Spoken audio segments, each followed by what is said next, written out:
Country Western Romance.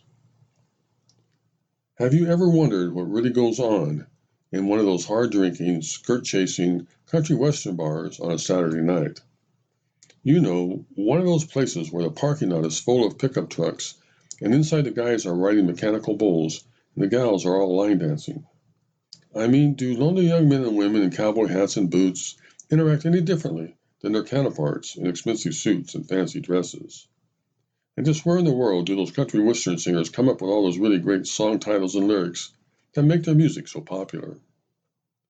Well, for some reason, these and other equally deep questions were galloping through my head the other night, just as I was about to fall asleep. And the result was this rather strange dream I had about a good-looking young cowboy dressed up in a Roy Rogers outfit, strolling up to a pretty young cowgirl who was the spitting image of Patsy Cline. She was seated all by herself at a corner table of a bar called Cotton Eye Joe's, and although it's all pretty fuzzy to me right now, I do remember that a song entitled "You Done Me Wrong and That Ain't Right" was playing softly on a jukebox in the background, and I think their conversation went a little something like this. "Ma'am," said the cowboy to the cowgirl, "I'm feeling a little low down tonight, and I'd sure like to buy you a drink, but if the devil danced in empty pockets, he'd have a ball of mine." She looked up at him, forced a half smile, and said, "That's okay, handsome. I'm just killing time till this heartache kills me. Why don't you pull up a chair and come on in out of the pain?" He gladly sat down beside the pretty lady with the sad eyes and politely removed his hat. "I couldn't help noticing that you look like you have the below the Mason-Dixon line blues," he said. "Well," she answered, "it's just that every time I try to make my mark, someone paints the wall." He nodded that he understood as she slowly looked up from her drink and added, "Sometimes I swear I don't know whether to kill myself or go bowling." "I know just how you feel," he said sympathetically. "I guess it's just one of those nights when even the man in the moon is crying." He looked down at his watch. "What time is it?" she asked.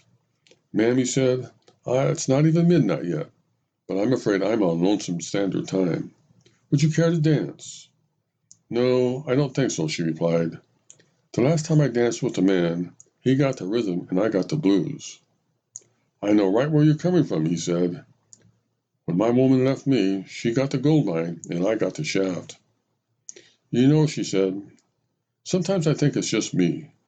Maybe I was born with a broken heart." A tear came to her eye. "A little more hurt can't hurt me," she said, "but 7 days of crying makes one weak." "Ma'am," he said, "please don't think that way. You're a very attractive woman, and to tell you the truth, I want you bad, and that ain't good." "Really?" she asked, obviously surprised and a little bit alarmed. "I sure hope I haven't said something inappropriate, ma'am." "Oh, no, it's not that," she quickly said. "It's just that I don't want to go back to heartbreak school because I've already earned my degree in misery." "I can certainly relate to that," he said. "In fact, to tell you the truth, ma'am, the last time my ship came in, I was waiting for the train." "Maybe we're just two of a kind working on a full house?" she asked. "Ma'am," he said, taking a deep breath, "it may be true that all the girls get prettier at closing time, but I want you to believe me when I say I'm not just another walk-away Joe." She smiled and nodded her appreciation. "And ma'am," he added with his voice lowered, "right now there ain't no queen in my king-size bed, and if I said you had a beautiful body, would you hold it against me?" She looked lovingly over at his rugged John Wayne face and returned his warm and hopeful smile. "Well," she finally answered, "okay, I guess it would be all right, 'cause I need some time off for bad behavior. But you have to promise me something." "Oh, you just name it, ma'am." "If I'm not the first, just say I'll be the last." "You got it, ma'am."